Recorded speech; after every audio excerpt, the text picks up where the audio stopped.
Here we go. So, otherwise it's all for naught. All right, so please excuse my voice. I'm so sorry I still sound like this, but I didn't wake up coughing in the middle of the night, so I'm getting better. That's good news. All right, so it says the amount of dissolved oxygen in a body of water decreases as the water temperature increases. Dissolved oxygen needs to be at sufficient levels to sustain the life of aquatic organisms such as fish. The table shows temperature T and the corresponding amount of dissolved oxygen D in a stream that flows into Lake Superior, that's in Michigan, on several dates from May to August. So we have this table of values and there's an empty column in there. We're not supposed to do anything in there yet. It says to graph the data above as a set of points. So the column on the left right here, the T, that is your X. The D, the dissolved oxygen, that is your Y. And we're gonna plot each of those on this graph. There's already numbers on this graph down here. Just gonna plot your X and Y value. So let's see, 11.5, 10.6. So these are counting by ones. So 11 is right down here. So 11 and a half is halfway between 11 and 12. And then 10.6 on the Y. 10 is right here, so 10.6 is gonna be roughly about there, looks good. So you're estimating, because these are decimals. And then 12.5, 9.8, so almost 10. So right below the 10 line, 13, and then 9.5. 13, 9.5. And then 14, 8.7. 14's right here. 8.7. And then 14 and a half to 8.5. Should be a little bit lower than that last point. And then 15, 8.1, so a little bit above the 8 line. And then 16 and a half, 7.4, so 7's right here. So 7.4, about right there, looks good. So we've got like a little cluster of points there. It's kind of linear, kind of, okay? All right, super small. I wish they would have made this more expanded out so that we could see those points better, but it's okay. This is all we need to know. Are these data linear? Yes. Kind of. Are they exactly linear? No. So we can say not exactly linear.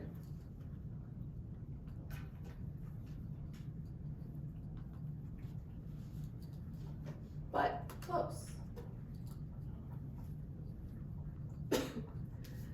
And the reason is the table doesn't show a constant slope. Obviously this is decreasing, but it's not decreasing by the same amount each time. So it doesn't have a consistent slope, okay? So then it says in number 3, add a fourth column to the table showing the product. What does the word product in math mean? Multiplication. Multiplication, right? Product of T and D. So that means we're gonna multiply T times D together, and that's gonna be the fourth column. Now to save time, I'm just gonna give you what they are. But that means I would be multiplying 11.5 times 10.6 is 121.9. 12.5 times 9.8 is 122.5. And then I'll just give you guys the rest of them. I'm just multiplying these two numbers to get this third column.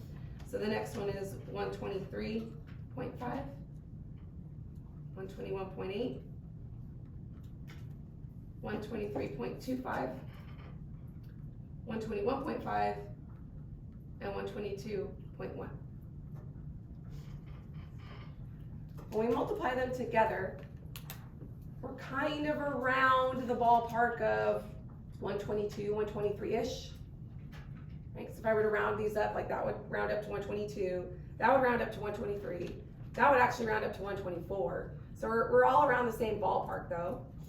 Okay, so it says, what do you observe about the products of T and D that you recorded into the table?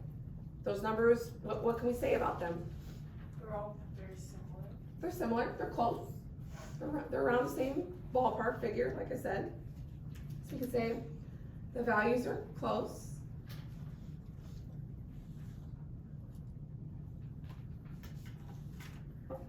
And I'm gonna go further, so I'm gonna put a comma. They're between let's see, I'm gonna come up with a range. The lowest number on that table is 121.5.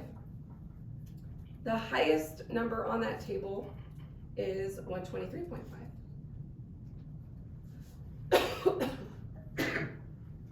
Which is only a difference of like two units. That's not terrible. All right, turn the page.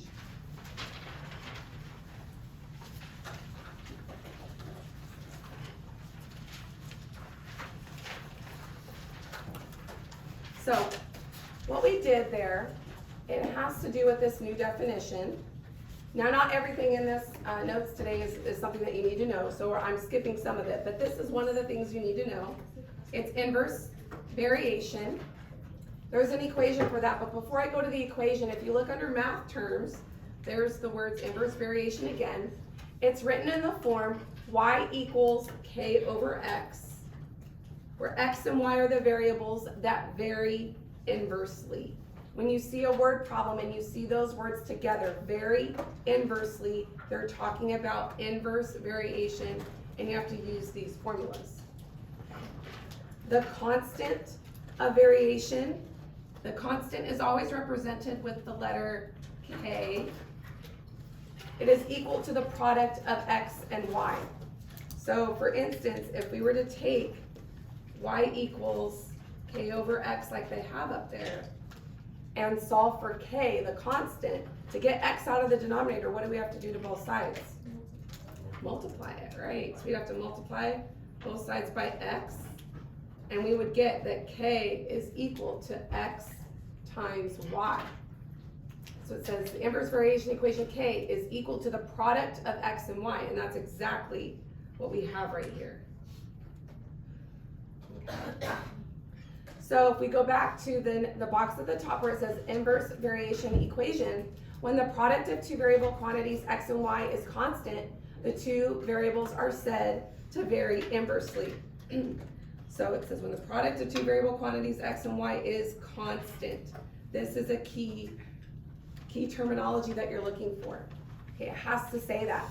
The two variables are said to vary inversely. Sometimes they straight out say they vary inversely, and then that's also a key. Okay. So it says if x times y is equal to k, and x doesn't equal 0, then y equals k over x, where k is the constant of variation. Because sometimes you're going to be asked to find the constant of variation, and sometimes you're going to have to use the constant to find an x or a y value if x and y vary inversely. So it says, although the products of t and d from number 3 are not constant, the products are close in value. That's exactly what we said, right? When you use math to model a real world situation, the functions don't always give exact results. In real life, we don't have pretty numbers. It's just how it is. Number 5, if you use inverse variation to model the dissolved oxygen and temperature relationship, what value would you choose for k? So now let's use what they gave us. If the x and y values, the temperature and the dissolved oxygen vary inversely, then that means that x times y is equal to k, which in this particular situation, x was the temperature, and y was the dissolved oxygen. So T times D should equal whatever that K constant is. So here's what we got. Since it's between, our range that we had on the previous page was 121.5 to 123.5, we need to find an average. Then the average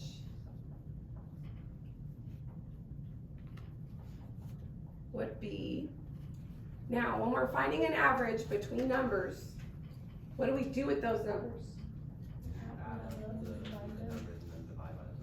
Yes, you add them up and you divide by the number of numbers. Well, I'm only using two numbers. I'm using the lowest and the highest. So to find the average between these two numbers, I have to divide by what?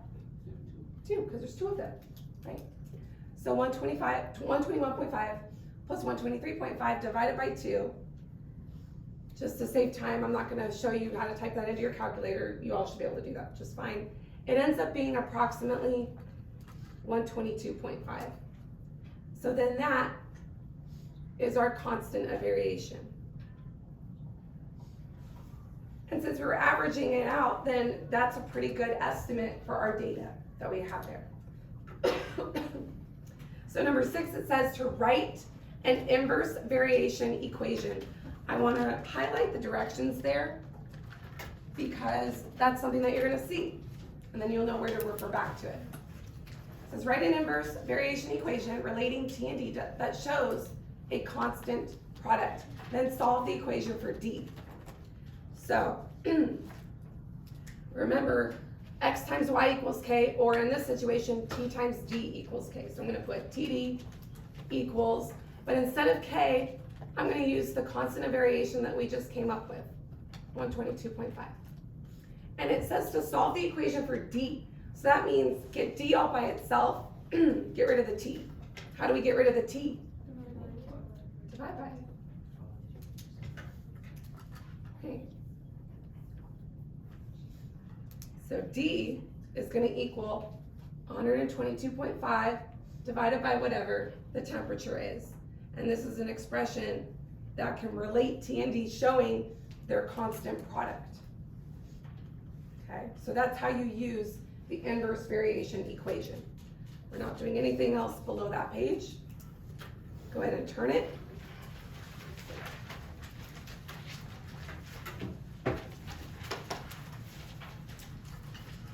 I do want to look at number 10 and number 11 under the check your understanding box. So it says write and use an inverse variation equation to solve each problem. Number 10, y varies inversely. Look at that. The keywords that I told you about. Y varies inversely is x. So you know you're using the inverse variation equation. When x is 5, y is 10. Find y when x is 18. So we have to use this information to help me answer the question, okay? So I'm gonna do number 10 over on the right. It said it varied inversely, so I get to use the inverse variation equation. X times y is equal to k. All right, and right now, I don't know the k. I don't know the constant of variation, but I know my x and y, don't I? They told me x is 5, y is 10. So 5 times 10 equals what? 50. So my constant of variation is 50. So that means that k is equal to 50. Okay? Now I can use that to solve the question. The question was to find y when x is 18. So set it up again. X times y equals k. But this time, we're gonna plug in 18 for x. I don't know what y is, so it's just y, but I know the k is 50. So now I just have to solve for y. So what do I have to do to both sides? Divide by 18. Now, that's gonna be a decimal. 50 divided by 18 is approximately 2.8 when you round it to the nearest hundredth.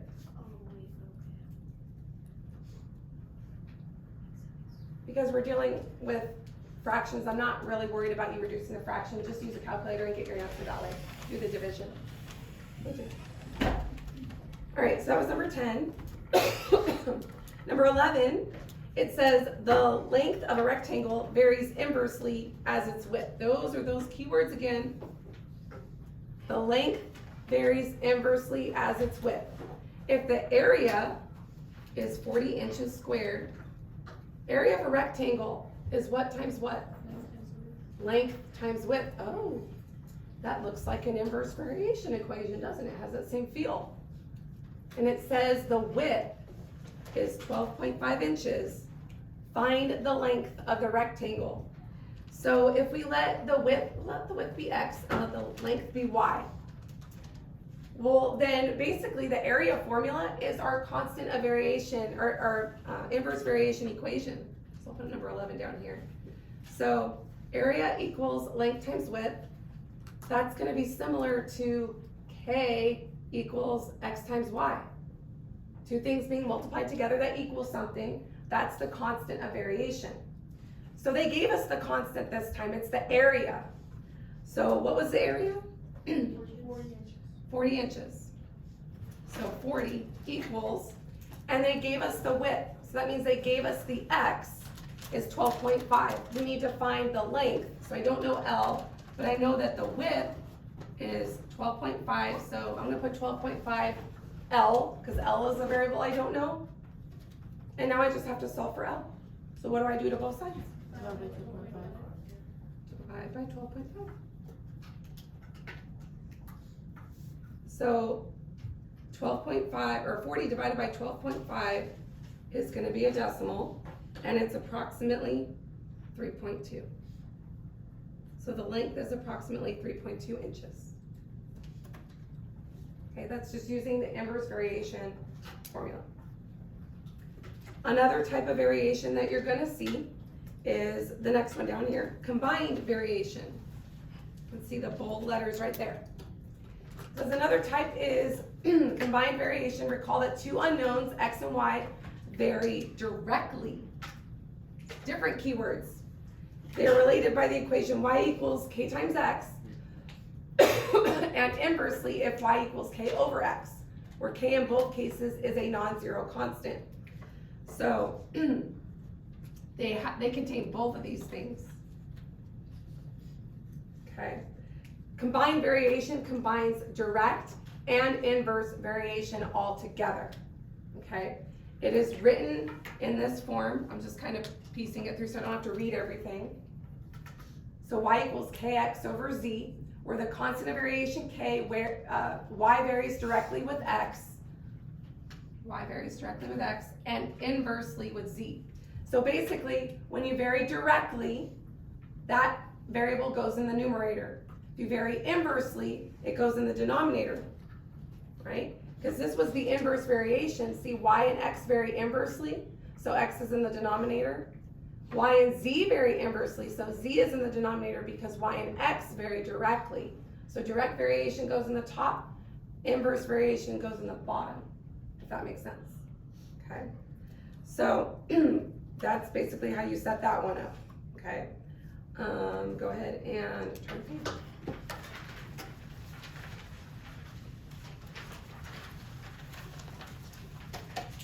We have an example of that, so don't worry, you'll have an example to add to your notes for that exact thing that we just went over. It says, in try these A, we're gonna do letter A. Find K, and then write and use a combined variation equation to solve each problem. It says Y varies directly as X and inversely as Z. So we're talking the Y equals KX over Z, the combined variation formula. X goes in the top because that's what it varies directly with. Z goes in the bottom because that's what it varies inversely with. And it says when X is 3, Z is 4, Y is 9, find Y when X is 4 and Z is 2. So what's the only letter they didn't give me? K. We don't know the K, we don't know the constant. So we're gonna put it over here on the left. Like my voice just fluctuates, it's crazy. Y equals KX over Z. And we're gonna plug in all the things. They said X is 3, Z is 4, Y is 9. So I'm gonna plug in all those three things. So 9 for the Y, don't know K, X is a 3, Z is a 4. And we need to solve for K. So that means I gotta get that 4 out of the denominator. How do I do that? Multiply by 4. What's 4 times 9? 36 is right. Equals K times 3 is just a 3K, so I'm gonna write it properly. And now what do I have to do? Divide by 36. Wait, no, divide by 3. Divide by 3, right. And what is 36 divided by 3? 12. So the constant of variation is 12, but that's not the answer because it says to find Y when X is 4 and Z is 2. So what letter did they not provide this time? The Y. We don't know why. So but we can use the k that we just found. So we're using x equals 4, z equals 2, and k equals 12, y equals question mark. Okay, just to kind of gather all of our information. We're using the same formula because this is combined variation. Bless you. There you go. Thank you. So, y we don't know. The k is a 12, x is 4, z is 2. What's 12 times 4? 48, What's 48 divided in half? 24. So y equals 24. And that's our answer. Your homework is just number 18. So that's perfect. I think we get out at 9:13 and I have 3 minutes to pass out your schedules. Perfect. You guys did fantastic. If you didn't turn in your take-home quiz, please make sure I get it.